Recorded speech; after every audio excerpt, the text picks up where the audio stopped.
අපි අද බලමු තවත් වැදගත්ම සාකච්ඡාවක් තමයි මේ සේවා අභිපේර.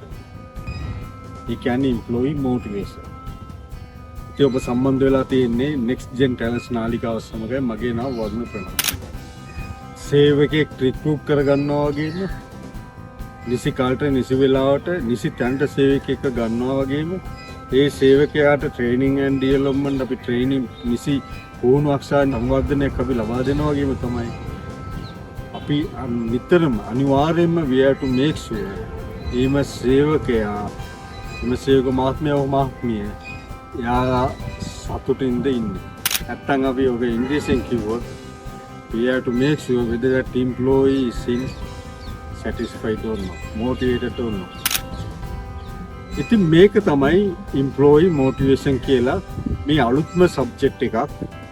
අපි human resource management එකේ දැන් මෑත කාලයක් තිස්සේම කතා වෙනවා. අවුරුදු 30ක් 40ක් වගේ කාලයක සිට කතා වෙනවා. ඉස්සර තිබ්බේ personal management. personal management වලදී අපි employee motivation ගැන කතා කළේ නැහැ.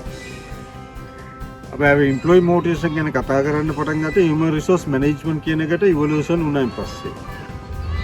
මොකද මේ psychology එකේ තියෙන developments එකත් එක්කයි.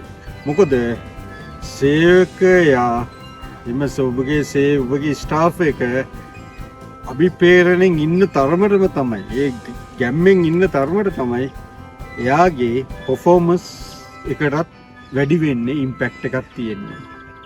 එයා මොකක් හරි දුකකින් ඉන්නවා නම්, මොනවා හරි කම්පැනි එක ගැන කලකිරීමකින් ඉන්නවා නම්, කම්පැනි එක ගැන වෛරයකින් ඉන්නවා නම්, ඒ රිටර්න් එකම තමයි කම්පැනිට ලැබෙන්නේ.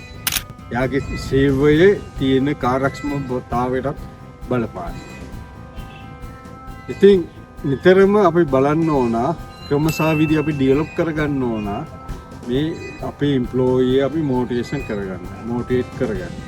ඉතින් මේ දැන් work companies හිතනවා මේ employee motivation කියලා කියන්නේ සේවා අභිපේරණය කියලා කියන්නේ කොයල් ට්‍රිප් එකක් ගෙනියන එක, නැත්නම් staff get together එකක් තියෙන එක, නැත්නම් ඒක මොකක් හරි event එකක් කරන එක, sports day එකක් කරන එක.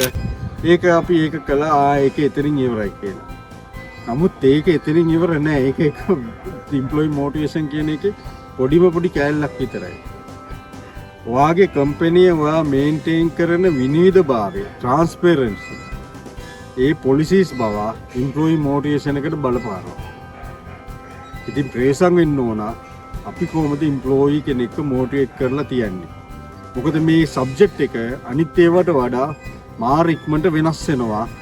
මොකද ඊයේ ඉන්න මිනිස්සයා නෙමේ අද ඉන්නේ. එයාගේ අවශ්‍යතාව වෙනස් වෙන්න පුළුවන්. වෙනස් වෙනවා අනිවාර්යයෙන්. ඉතින් අපි මේ ගැන අපි උඹ තියරිස් තියෙනවා. මෑස්ලෝ සයිරාගේ තියරි කියලා තියෙනවා.